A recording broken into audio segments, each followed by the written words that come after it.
Great story. Always a little nerve-wracking when we're talking about a potential major hurricane in the Gulf of Mexico, but this is not for New Orleans. This is going to stay to our east. It's a Florida storm. The big question, exactly where in Florida? Now, hurricane hunters have been investigating the storm, and that data is going to be critical to the future forecasts of the storm. But what they were not able to find is that closed circulation at the surface, which is why it is still not a depression and not a storm. But the expectation is that it will become, maybe by later tonight or into tomorrow. What little kind of rough circulation that we do have is estimated to be right around here. So thunderstorms not quite getting wrapped around that center either. So the core of the storm still has a little bit of ways to go before it really starts to intensify.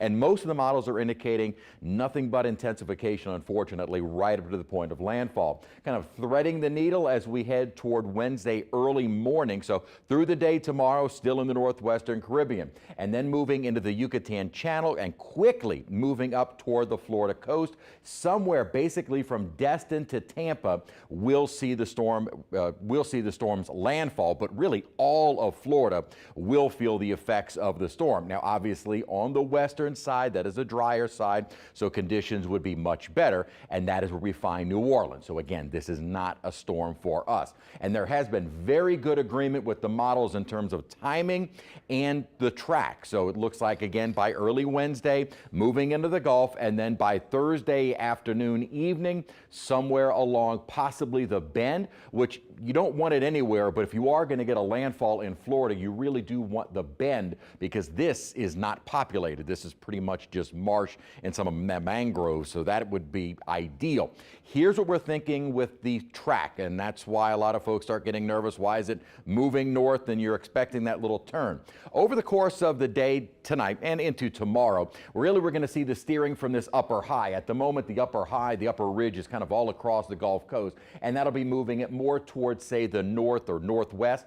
As we head toward midweek, once it moves into the Gulf, that upper ridging breaks down and a deep upper high moves in from the north. This is what's going to give us that turn toward the north-northeast and away from us. And then actually it's going to kind of slingshot that storm very quickly, the remnants up across the high plains and away from us. But what that upper low is also going to help to do for us, as well as the overall circulation around what is to become Helene, will drag down some very dry air, and for us, pleasant weather as we head throughout the day, Thursday, Friday, and Saturday.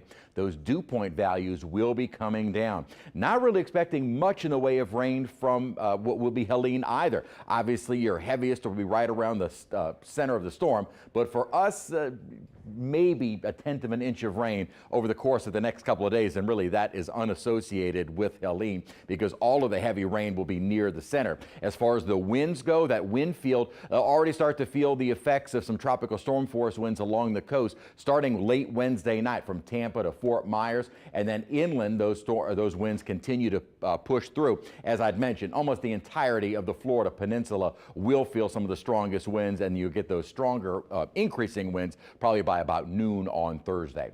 Quick look at our forecast. We've had some spotty showers around the area during the day today. Kind of a mix of sun and partly cloudy skies. Most of the showers that we did have around, you got a decent cloud deck around the South Shore, and river parishes are already starting to break apart. And at the moment, temperature still 87 degrees, and highs today we're able to get in the around 90, some lower 90s. Overall, though, for the next couple of days, about the same. Spotty rain chance, high temperatures, upper 80s, near 90, and then we get that milder and drier air to move in for Thursday and Friday. So we actually are benefiting from the overall circulation from Helene, as well as that big upper level low. That'll really clear the way for a very pleasant end of the weekend. May start to see some spotty showers returning Sunday and Monday.